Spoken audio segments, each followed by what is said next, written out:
Hey guys, welcome back. I hope you are having an amazing day. Let's get right into the stories. The first one is an entitled People Story. I never anticipated the dramatic turn my life would take when I returned from visiting my family overseas. The trip was filled with precious moments spent with my aging parents, and as a responsible homeowner, I had made all necessary arrangements to ensure the security of my property during my absence. Little did I know that my neighbor's seemingly harmless favor of collecting my mail would lead to a shocking and intrusive discovery. Let me provide some context. I reside in a different country from my family, making occasional visits to spend cherished moments with them. Knowing the importance of these reunions and the limited time we had together, I wanted to avoid any regrets of neglecting my loved ones. Therefore, I entrusted my neighbor with the task of picking up my mail while I was away, a small favor that he gladly accepted.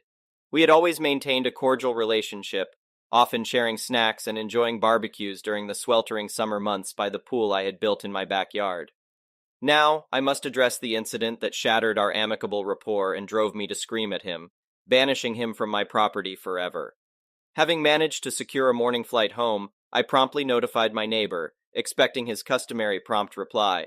To my surprise, there was an uncharacteristic silence from his end, which struck me as peculiar given his constant attachment to his phone. Hours later, as the sun began its descent, a strange noise emanated from my backyard, alerting me to a presence I hadn't anticipated. Peering through the window, I was confronted with a bewildering sight that awakened a fiery mix of fury and disgust within me. My neighbor, alongside a group of friends, reveled in my pool, their nudity flaunted shamelessly. To make matters worse, my backyard furniture had become a makeshift lounge, littered with empty beer cans. Overwhelmed by a cocktail of anger and repulsion, I confronted my neighbor, who undoubtedly realized the gravity of his transgression. Yet, in a feeble attempt to justify his behavior, he shamelessly claimed that it was a mere gathering to beat the heat, akin to when he brought his children over for a quick dip. I vehemently rejected his flimsy comparison, highlighting the obvious disparity between his children's innocent swims and a horde of naked strangers defiling my sanctuary.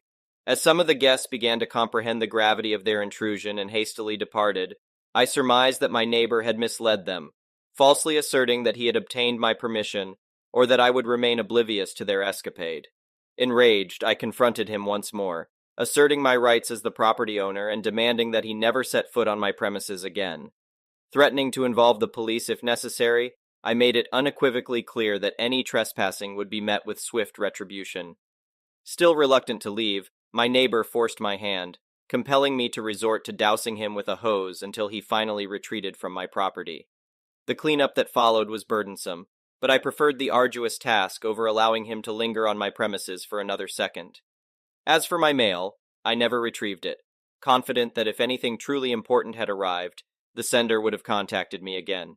The loss of a few coupons seemed trivial compared to the invasion of my privacy. This incident shook my confidence in leaving my home unattended during future trips. Thankfully, I secured a backup plan for my next journey.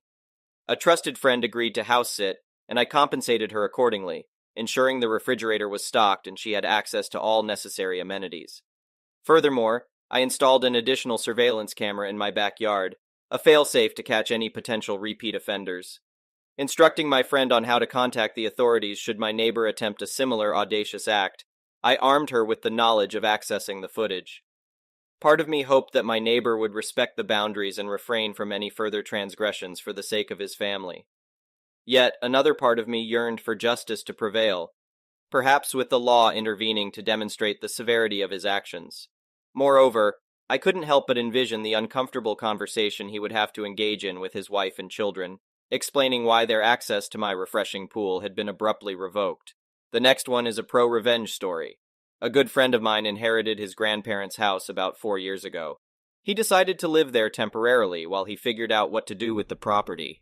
Since he grew up in that house, he didn't want to sell it. Less than a week after he moved in, he received a visit from a neighborhood committee.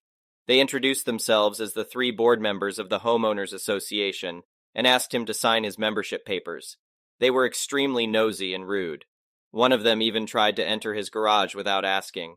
When my friend stopped him and asked where he wanted to go, the board member had the audacity to say, "I need to check your garage to ensure everything is in order. I have the right to do this every 2 weeks, and denying me access is an offense that will result in a fine."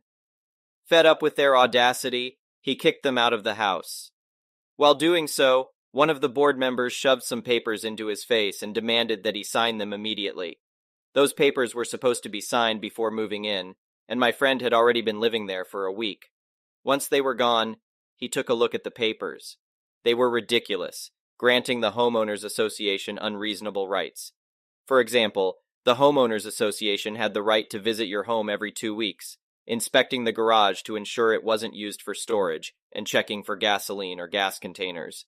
They required the lawn to be mowed every week, and demanded snow to be shoveled every 2 hours during snowfall, starting at 5 o'clock in the morning. They also prohibited parking more than one car on the property, except inside the garage, and had numerous other unreasonable rules. A few days later, the board members returned and asked why he hadn't signed the papers yet. They also wanted to check the garage again. This time, he didn't allow them entry and made it clear that he would never become a member of their club. To them, this meant war. Within a week, they sent him fines totaling over $1,000, with several fines specifically for denying them access to his home, each worth $250. However, my friend didn't take them seriously and used their letters as kindling for his grill. Then came the day when they went way too far. He returned home and found one of the board members had broken into his garage, standing inside and writing things down on a notepad. But that wasn't the worst part. They were in the process of taking down his 2 magnificent oak trees in front of the house. Those trees had been planted by his great-grandparents when they were newlyweds and moved into the house. The homeowners association had called in a professional crew for this purpose. One of the trees was already severely damaged, reduced to just a stump. They had just begun working on the other one. He couldn't contain his anger. He ordered the tree crew to stop immediately and explained to them that he was the owner, and what they were doing was highly illegal. They had no idea because the board member claimed the trees violated the rules, alleging that too many leaves from the trees fell into the neighbor's garden. My friend informed them that it wasn't a legal reason to cut down the trees, but the board member insisted that my friend had given his consent because the trees violated the homeowners association's rules. Later, my friend looked it up and discovered that they actually had a bylaw stating that if a garden produced more than one 40-liter sack of leaves within 2 weeks, the garden owner had to remove the offending trees within 2 weeks. He informed them that he would overlook their trespassing if they agreed to be witnesses in court. Then he called the police on the board members for trespassing and breaking and entering. They had used bolt cutters to gain access to the garage, which he had always kept secured with a large bike lock after their previous attempts to break in. The legal process must have been glorious. Not only did they have to reimburse him for the lock and the tree, which was worth a significant amount, over $50,000 if I remember correctly, but they also had to pay damages for the second tree. He had a professional arborist tend to it to ensure proper healing, which alone cost over $1,000.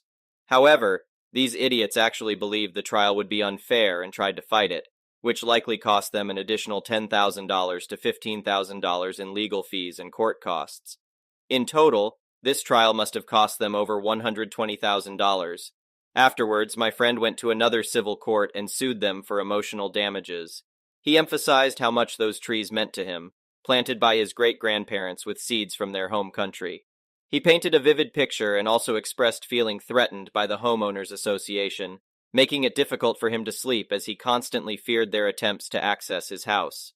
The court bought his arguments and awarded him $500,000, in addition to the costs of a state-of-the-art alarm system to help him feel safe in his own home once again. In total, he cost the homeowners association nearly $750,000. They were forced to file for bankruptcy, and an individual was appointed to audit their finances so that my friend could recover his money. The best part is yet to come. The mediator discovered that these 3 individuals had been defrauding the homeowners association for over 10 years, using fines as a means to supplement their income. All 3 had to sell their houses to pay my friend. Now, he is one of the most popular residents, constantly receiving invitations for barbecues and other events. You see, most people never wanted the homeowners association in the first place. However, the board members practically coerced them into signing the contract, claiming it was not optional. They threatened a $500 fine for failing to sign before moving in. Out of over 50 members, only 6 actually wanted the homeowners association. People suspect that those 6 members got a share of the action as a reward for spying on their neighbors and reporting violations. The next one is a petty revenge story. My parents rent a house on a 1/4 acre of land. The land with rows of grapes is not being rented to my parents, but the landlord lets us pick them and juice them every year. The only access to the grapes is through the land my parents rent. Before my parents moved in, this old lady, Maureen, used to pick the grapes with her family and juice them. As a side note, Maureen has her own grapes, but she likes to use our landlord's grapes too because previous tenants did not. Every year it's a battle to make Maureen wait to pick grapes so we can pick a share. The landlord has been clear that we get first dibs on the grapes because we're his actual tenants. We always leave her at least a row, 1 of 4. Every year she tries to be a sneaky little person and get the grapes, but this year was the worst. My mom told Maureen that she was going to pick the grapes this weekend. Well, this weekend came and went without being able to pick grapes. My mom's helper crew got sick. My dad was recovering from major surgery, and she couldn't find the time or energy. Maureen's crotchety old self calls to inform my mom that she is coming tomorrow to pick all the grapes we didn't. My mom asked her to please wait a few more days as her husband, my dad, has cancer and her helpers were sick. Maureen's response: "That's too bad. You had your chance. My family is coming tomorrow and we are picking the grapes." Of course, my poor mom loses it at this point and begins screaming, "Shame on you, Maureen, you call yourself a Christian." Maureen continues telling her she had her chance. So my mom came in and told me this story. I said, "Absolutely not. We are staying up as late as needed to pick every single grape off the vines. Every single one. We both called as many friends as we could. The troops are being gathered. We now have about 10 people to help us pick the grapes. We will pick every single grape so that when Maureen and her family show up, there will not be one little fruit left on the vine." All-nighter for the grapes. Update. Oh my wow. Okay, well, I love how many of you would help pick grapes. It makes me feel bad about the fact that the update isn't super satisfying. Maureen called my mom last night, an hour or so into picking, to apologize and said we could have all the grapes. My mom, being a much better person than I am, told her she can still have a row or two because we didn't need all the grapes. But Maureen kept saying no, and that she won't come by at all. Ironically, it almost sounded like she was throwing a fit about it. Like, we're being nice and still letting you come. So we did pick grapes, but not everything. We still hate Maureen. Apparently she's 92 and she believes she will live forever because of her homemade grape juice. So that's one reason she's so crazy about this whole thing. Maybe she will live forever, but that would be unfortunate because she's an a-hole. The next one is an entitled people story. Not long ago, I posted about how my brother went out of his way to follow me when I tried to go camping alone. Him and that crazy vehicle he calls the mini ram that he made by cutting up a minivan and adding all sorts of other mods. My brother has stolen beer from me before on previous camping trips because he and his friends always drink too much and never buy enough. And when he followed me to my camping spot with his own camper a couple of weeks prior, he tried to steal a 6-pack from my fridge and acted like a big baby when I made him give it back. So I thought up this little gem of an idea.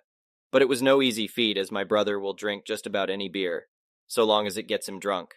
To try and find a beer that was truly nasty, I started asking around and buying different brands. After a couple of weeks, I hit pay dirt. I won't say the brand name of the beer, but it was bad. There was so much hop to the flavor that it made me shudder every time I took a swig. I could barely finish one bottle without puking because it made me gag so much. So this stuff was perfect. Also, I know some people really like that kind of overly hoppy beer. I'm not trying to offend, but to me it was just horrid. I started openly talking about going camping again in my favorite area, and getting my friends to join in. My brother easily got wind of this and decided he wanted to go camping too. He showed up with his mini ram and camper about 2 hours after I'd gotten to the campsite. Only this time he didn't try to park next to me, and instead went to the next spot about 100 yards further down the road.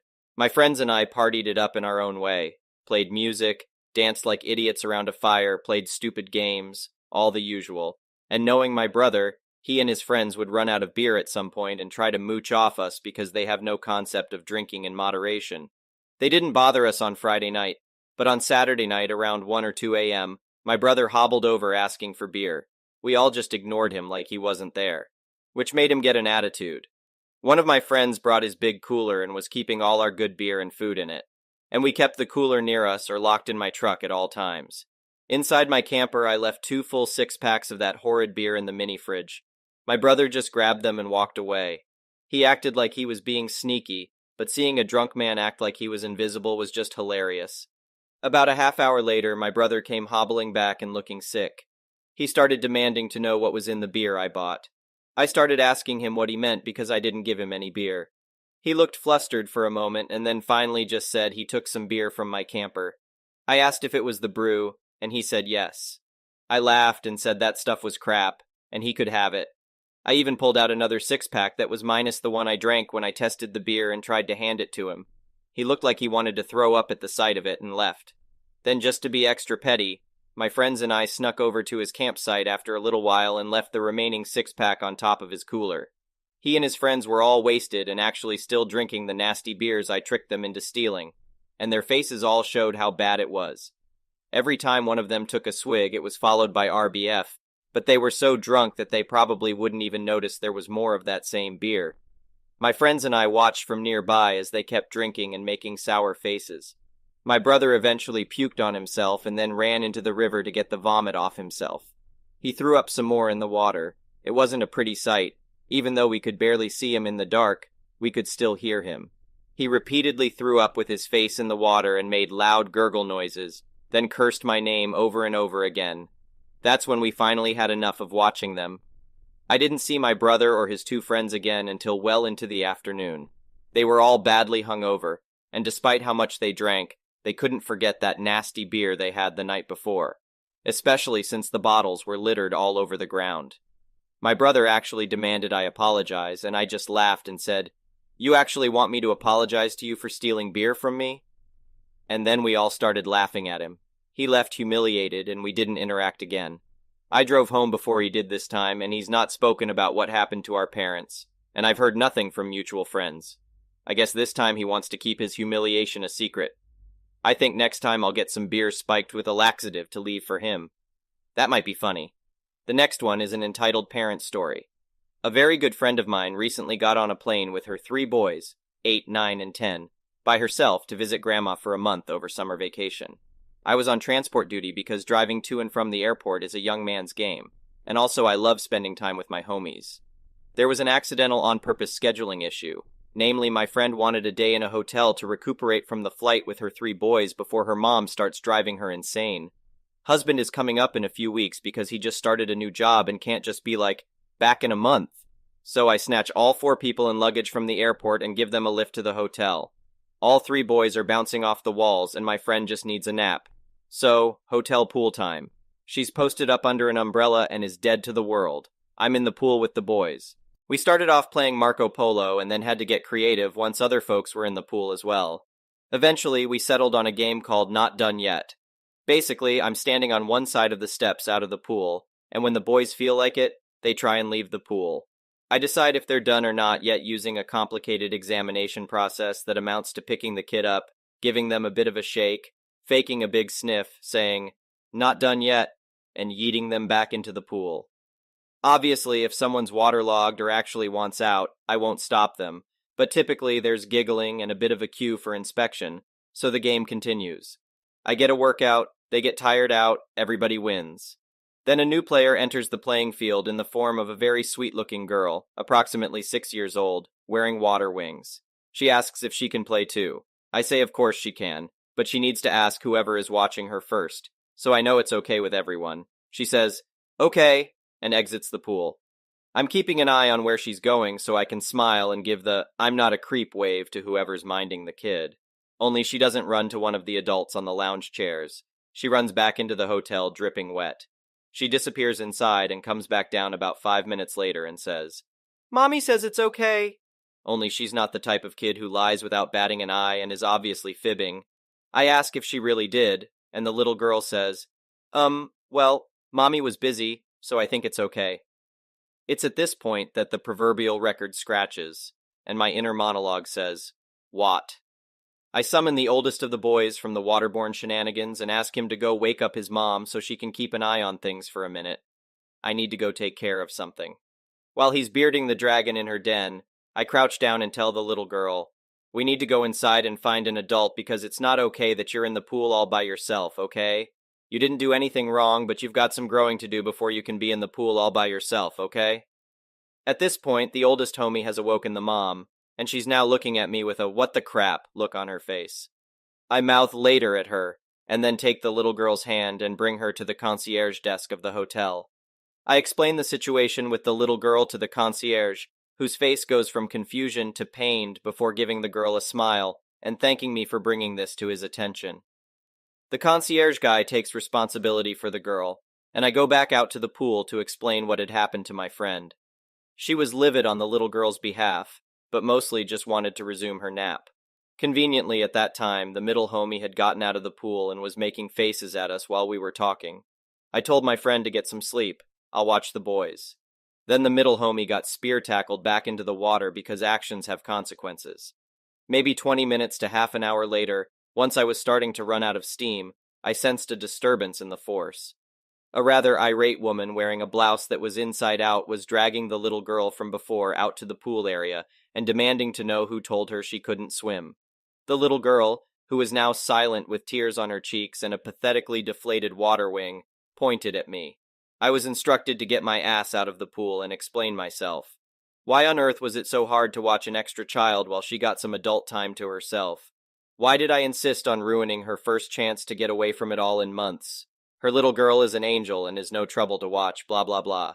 I explained that it wasn't a good idea to leave a little one in a pool with no adult supervision, pointing to a number of signs about no lifeguard on duty, all children must be accompanied by an adult, etc., etc. The inside-out lady is getting steadily more belligerent, explaining like I'm slow that her daughter knows how to swim and was wearing floaties and would have been fine. She's getting more and more in my face, trying to act like I'm just the worst for ruining everything. And then player 3 enters the fight. It's my friend, and she's fresh out of fluffs to give. She starts reading Inside Out Lady the Riot Act, demanding to know how she could be so stupid and irresponsible, and how dare she try to act like I'm the bad guy here. Inside Out Lady opens her mouth to reply and just gets steamrolled. Just look at your daughter, see what you've done? Appeared to finally get through to the woman because she looks down at her daughter, then back up to my friend. There's a flicker of shame on her face, and then it's all rage, and she swung. I'm not ashamed to admit that stepping between those two without backup seemed like a poor life choice. I stopped the boys before they could get caught in the crossfire, told them to take a step back, and when several hotel employees came out to break up the fight, I stepped in. I grabbed my friend and pulled her back, while 2 guys from the hotel grabbed the other woman. The combatants are separated and the police are called. My friend and I are back at her lounge chair with a large first aid kit the hotel staff gave us while the boys hover and make sure Mom's okay. She's sporting a magnificent shiner from that first punch and a couple of other scrapes and bruises, but mostly seems livid that she got cold-clocked like that. The police arrive and get the story from everyone even tangentially involved. We wind up being asked to provide contact information to the police. My friend declines a checkover by an EMT saying she's fine, just sore. The story Inside Out Lady provided didn't match up at all with what the hotel cameras showed, and she got some shiny bracelets put on her before getting shoved in the back of a squad car. My friend said she would be delighted to press charges for assault, and was told the police would be in touch. Once the police were satisfied, it was definitely time to retreat to the hotel room. I got dressed and left for the evening after making sure everybody was okay, and on the way out I asked one of the front desk folks what happened with the woman and her daughter. The woman was arrested and the girl's father came to get her. They couldn't give me any more information than that. Hope she's okay. Thank you for watching. I would really appreciate it if you could like the video and subscribe to our channel if you haven't already. We'll see you again tomorrow. Alright, everyone's presentations are done. Nick, the manager, said as he tried to move the discussion forward. Excuse me, I haven't. I recently found out something. Nick interrupted me and began to speak. There's apparently someone in this department who didn't graduate high school and is just a part-timer. Meetings should be for employees only. Absolutely right. His lackey, Mike, of course, agreed with Nick. I'm leaving. After leaving the meeting room, I started to shut down my computer. I noticed that an email had arrived, not in my personal inbox, but in the company's shared email. Thinking, there's no point in speaking up, no one will listen, I went home quietly. The next day, I heard a commotion from Nick's desk. He was staring at his computer screen, his face pale. Nick? Is something wrong? Mike looked at the screen with him. And he turned even paler than Nick. Why is he so angry? Knowing the reason for Mike's distress, I thought to myself, serves them right. My name is Adam. My mother passed away when I was in the 9th grade, and I was raised by my father. Well, you could hardly call it being raised. After my mother passed, my father changed. He drowned his sorrows in alcohol, and though he still went to work, he squandered our living expenses on horse racing. Because of that, I had to start working part-time as soon as I entered high school. Every month, I went to the convenience store with bills in hand that couldn't be auto-deducted from my father's account. Even though I endured it because I didn't want to be alone, I reached my limit in my 2nd year of high school and dropped out. I found a live-in job at a distant inn. Thank you for everything. The day I left home, my father, still staring at the TV, spoke. Take care. That was our last conversation. Back then, 18 wasn't the age of majority, so I needed my father's permission to work, and I couldn't hide my place of employment. Yet, my father never visited me even once. I kept working just to survive, and before I knew it, I was 42. Years of hard work paid off, and I was transferred to the headquarters. I was thrilled to be recognized by the company, as I thought I'd be working in the field until retirement due to my lack of formal education. Listen up. Our work can change the future of our employees. Don't drag us down. On my first day after the transfer, Nick, dressed in an expensive suit, spoke sternly. There was a reason for this. Our inn was located in a prominent tourist destination, known so well that everyone in the state could sing its commercial jingle. At its peak, we had 5 locations within the state. But that was long ago. Due to financial difficulties and aging facilities, only the place where I had worked for many years and the original establishment remained. I was prepared to lose my job anytime, but now there was a glimmer of hope. With the rise of social media, the tourist area where the inn was located started gaining attention again. Depending on how hard the sales department, where I was transferred, worked, we could either thrive or be forced to give up this prime location to the new hotel chains continuously popping up. For Nick, who had switched careers from another industry to strengthen our sales, this was a battle he couldn't afford to lose. I understood why he had to be strict. I will do my best. Nick sneered at my enthusiastic declaration. Did you not hear what I said? I'm sorry. I thought I was listening carefully. Out of habit from years of customer service, I apologized reflexively, though I had no idea what had offended him. Someone was watching me with a smirk. In this department, there are those who are expected to excel and those who have been shoved here because they have nowhere else to go. You are the latter. It was Mike, the section chief. He's 7 years younger, at 35. But he was called to headquarters much earlier than I was and had been moving around within the headquarters ever since. I'm not jealous, but I can't accept that he's my boss. Graduating from a prestigious university, he has an unusually high pride and caused many problems as a newbie, making things very difficult for me when I was the front desk leader. When I found out Mike was transferred to the sales department a month before me, I was disheartened. Mike is right. With just a middle school diploma, there's not much you can do. Don't even think about achieving results. As if I didn't exist, Nick remarked, I'm thirsty. Mike eagerly ran to the coffee maker. It seems Mike is Nick's lackey. I regretted being happy about my transfer to headquarters, wishing I had stayed on site forever. Send a direct mail to every company on this list by the end of the day. Nick only assigned me tasks that even a new graduate could handle. What? There are over 1,000 companies. You want me to send to all of them by today? Yes, if you and your fellow misfits split the work, even those with nowhere else to go should finish by today. I glanced at the employees typing away expressionlessly. They were worn out from customer service, only thinking about leaving on time, or were women reassigned after having children, with zero motivation for work. Even Sam, a new graduate from the same university as Mike, who was supposed to be among the expected achievers, had no enthusiasm for the job, having joined the company wanting to do customer service. I don't care what they say, I plan to quit anytime, he said. Only Nick and Mike were highly motivated, making all the decisions between the two of them. I originally only wanted to work at the inn to survive and had no particular attachment to this job. I swallowed my words, thinking I had no right to reprimand them. About a month after the transfer, Nick told us with a frustrated look. To commemorate the 50th anniversary, we've decided to create a plan exclusive for one group per day. Originally, Mike and I were supposed to come up with it, but our president, Mr. Thompson, insists on hearing everyone's opinions. So, you all get a chance. As Nick explained, Mike began handing out prints. Make sure not to embarrass Nick. If your ideas are half-baked, you'll have to redo them. It seemed that they had printed his handwritten notes by Mr. Thompson, which included several questions and a section for free responses. It made sense why Nick had to seek our input, given that all responses had to be submitted to Mr. Thompson. We were given a week to think about it, and a meeting was scheduled to compile our ideas. My plan is to let guests enjoy both the old and modern America. Nick began the presentations.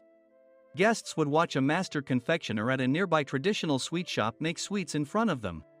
The welcome drink would be premium tea in a bottle. Nick's plan was certainly attractive. After his presentation, Nick called on us to present in the order we were seated. Just as I stood up for my turn. All right, everyone's presentations are done. Excuse me, I haven't. I recently found out something. Nick interrupted me. There's someone in this department who didn't graduate high school and is just a part-timer. He was likely talking about me. I joined the company as a part-timer and was made a full-time employee when I turned 20. That was 20 years ago, so Nick and Mike probably had no chance to know until recently. Meetings should be for employees only. Absolutely right. After that, Nick kept creating opportunities to solicit everyone's opinions, purposefully excluding me from speaking. The meeting unexpectedly heated up and went past the scheduled end time. A few people asked to leave, and the discussion continued with the remaining few. Still here? Normally, you'd leave in that situation. Though I had no attachment to the job initially, hearing kind words from customers made me want to make them happier. For someone like me, with nowhere to go, the inn was my home and customer service was my life. I felt pathetic about my current self. I'm leaving. I left the conference room and started shutting down my computer. I noticed an email had arrived, not in my personal inbox, but in the company's shared email. Thinking no one would listen to what I had to say anyway, I quietly went home. The next day, while preparing the DM as instructed, I heard a commotion from Nick's desk. In his haste to stand up, he hit his knee on the desk. He stared at his computer screen, his face pale. Nick! What's wrong? Mike, thinking he should be the first to rush over, approached Nick while still wearing his coat. He peered at the screen with Nick. And he turned even paler than Nick. Why is he so angry? Who is responsible for this company? Nick, more irritated than ever, asked, and Mike answered without checking. Probably Sam. Sam wasn't there because he was attending a morning training session for new hires. Nick gave up on getting angry and returned his gaze to the screen.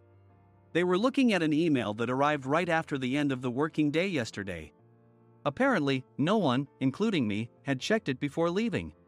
The email was from a large company that used us for their annual employee trips. The president and executives of that company also frequently used our services personally. President of the company, Mr. Mason himself, had declared that neither he nor his company would ever use our services again. Well, some companies cancel their employee trips or stop using our services due to financial struggles. Let's just move on. Mike kept wiping the sweat from his forehead with a handkerchief. Knowing why Mike was so agitated, I quietly watched their interaction. Do you know how much revenue we get from that company? We can find other guests to fill the rooms, but we'll lose the banquet costs, gift shop revenue, rental car fees, and more. Moreover, the gifts were supposed to be prepared by the traditional confectionery shop involved in Nick's proposed plan. If it's known that we incurred such a huge loss at this critical time, Nick's position in the company would be jeopardized. Nick took a deep breath, seemingly trying to calm himself. All right, Mike. Go to New York right now and apologize to Mr. Mason. What? You're coming with me, right? I have urgent work to do. I trust you, which is why I'm entrusting this to you. Please. Mike, believing Nick's sincerity, agreed with a determined look on his face, saying, yes. That's Nick for you. Even if Mike went to apologize, Nick would shift all the blame onto him if the client didn't change their mind. Well, it was Mike's fault to begin with, so it served him right. About 3 hours later, Sam answered a call from somewhere and repeatedly apologized, saying, "I'm very sorry." Everyone watched to see what was happening. After ending the call, he informed Nick with a weary tone. When Mike arrived at the client's company, he only made things worse, further infuriating Mr. Mason. He was demanding, "Get his boss here immediately." It was no wonder Sam was exhausted, dealing with such a call right after returning from training. "What is that idiot doing?" "All right, Adam, you're coming with me.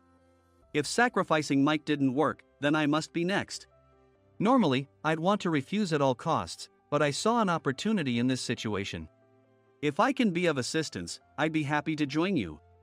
I immediately followed Nick, and we flew to New York. When we introduced ourselves at the reception, it became clear how serious the situation was, as the receptionist personally escorted us to the president's office.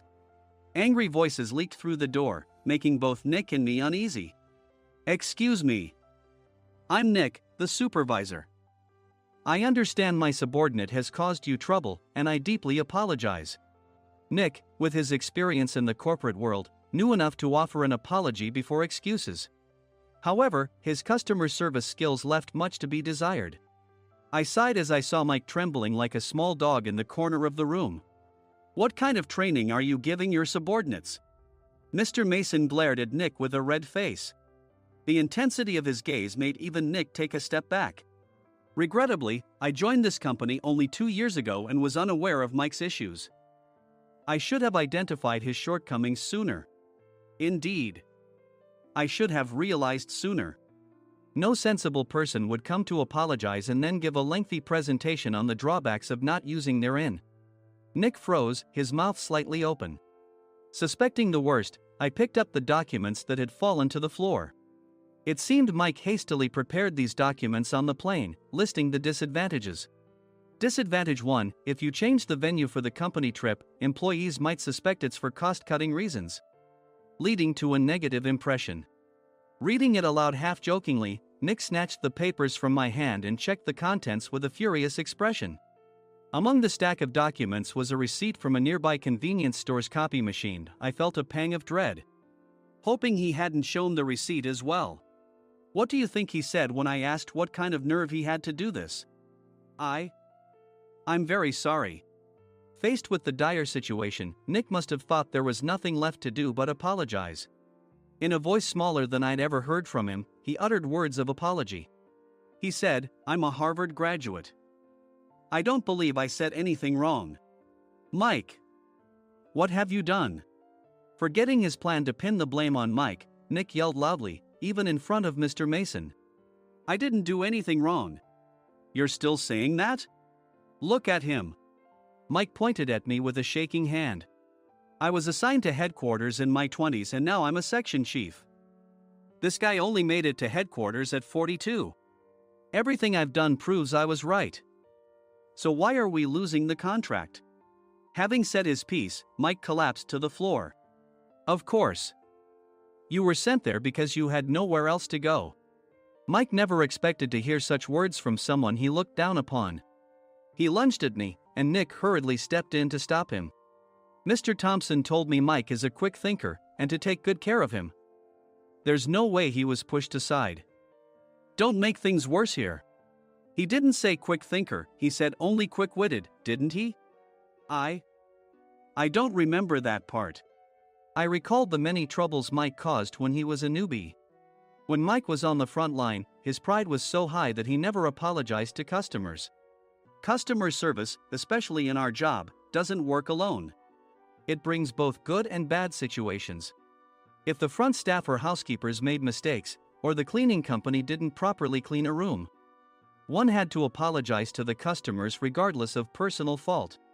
Mike, in such situations, would never apologize, insisting he wasn't at fault.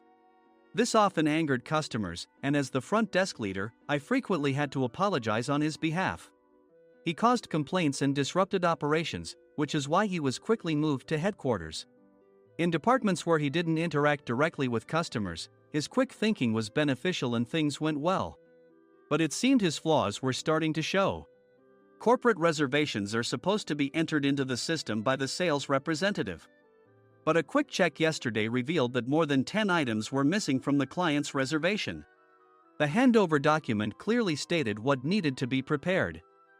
Why didn't you enter it into the system? Why do we have to give them special treatment? Filling rooms near the banquet hall, setting up all the food in advance. Specifying the brand of wine, they're too demanding. No wonder he always angered customers, I thought, feeling a headache coming on. Grouping them in rooms near the banquet hall is for our benefit too. It makes it easier for the staff to set up beds and serve breakfast since everyone's schedule is synchronized. As for the other requests, Mr. Mason suggested them to lighten our load. I didn't know that.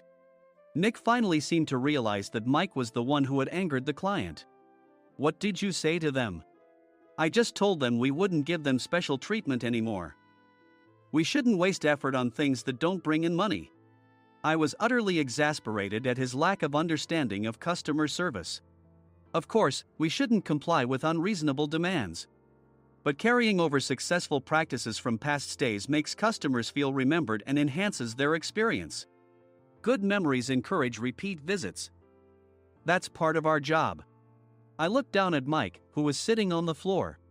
In our job, nothing is a waste. Mr. Thompson likely moved you to the sales department, hoping you'd finally understand this. How do you think he feels now that you've failed to meet his expectations? Mike, tears in his eyes, fled the president's office. I was amazed he still hadn't apologized. You have it tough, Adam. It's okay, we're all employees of the same company. I deeply apologize for this disrespectful incident. Especially after all the care you've shown us. If it weren't for you, Adam, I really would have stopped staying here. When I heard you were moving to the sales department, I was willing to reconsider if you handled it. Seeing us talk so amicably, Nick's face contorted. Do you two know each other? Adam's service is excellent. I always requested him specifically. Normally, we don't accept specific staff requests, but we made an exception for Mr. Mason, adjusting my shifts accordingly. He had personally stayed at our hotel just before my transfer, and during casual conversation, I mentioned, I'm moving to the sales department soon. If I hadn't told him then, things could have been much worse. Please continue to take care of us. I look forward to it. On the return flight, Nick awkwardly offered me a can of beer. It's still working hours. Of course, I had no intention of forgiving him for a single beer. Nick might try to pin everything on Mike and avoid any consequences. While pondering this, a startling fact came to light. Nick, the tea bottles for the plan have arrived. I handed Nick a bottle labeled with our inn's name. They look good. What are you talking about? These are plastic bottles. I had assumed we would use the trendy, high-end bottling tea. But what arrived were ordinary plastic bottles of tea with customized labels. The only unique aspect was the label, which had the inn's name, making it look customized. Upon further investigation, I discovered that a substantial amount of money was set to be paid to the tea company. It was priced like bottling tea. Does this plastic bottle really cost $100 each? The tea inside is specially blended for us. The extra cost is for that.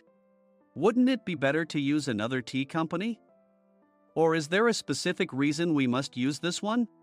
As Nick continued to make excuses, I showed him a printed email. I informed the tea company's president, Mr. Mitchell, that we discovered irregular payments and he confessed. He said you two were high school classmates and planned to split the extra money. That idiot. Why did he confess? That's not important. You should worry about yourself, this could turn into a police matter. Opening the bottle cap, I suggested. How about calming down with this tea? It supposedly has a relaxing effect. Nick drank the tea frantically. In the following days, decisions were made about their fates. Mike was reassigned to the General Affairs Department, with no chance of transfer or promotion, as per Mr. Thompson's orders. As for Nick, since the payment to the tea company hadn't yet been made, he narrowly avoided legal trouble. Instead, he was encouraged to leave the company, and to avoid further complications, Nick submitted his resignation. Rumor has it that connections between HR departments have made it difficult for him to find new employment. Even though it was good to have those two gone, something unexpected happened in the sales department. Everyone became motivated and united in refining the 50th anniversary plan. In the end, my plan was adopted. We collaborated with the Tourist Information Center to provide personalized guides. The plan, tailored to the number of guests, was truly special for the 50th anniversary. Hey, is Adam's family coming to stay? I immediately booked that special plan for my family. Sam noticed it on the reservation list and quickly picked up on it. Yes, I'm inviting my father. That's great. I might invite my parents too. I lacked the courage to face my father just as Adam. But here, with the confidence Mr. Mason praised, I felt ready. The 50th anniversary plan was a perfect opportunity to reconnect with my father. I hope to bring back the days when we could laugh together as we once did.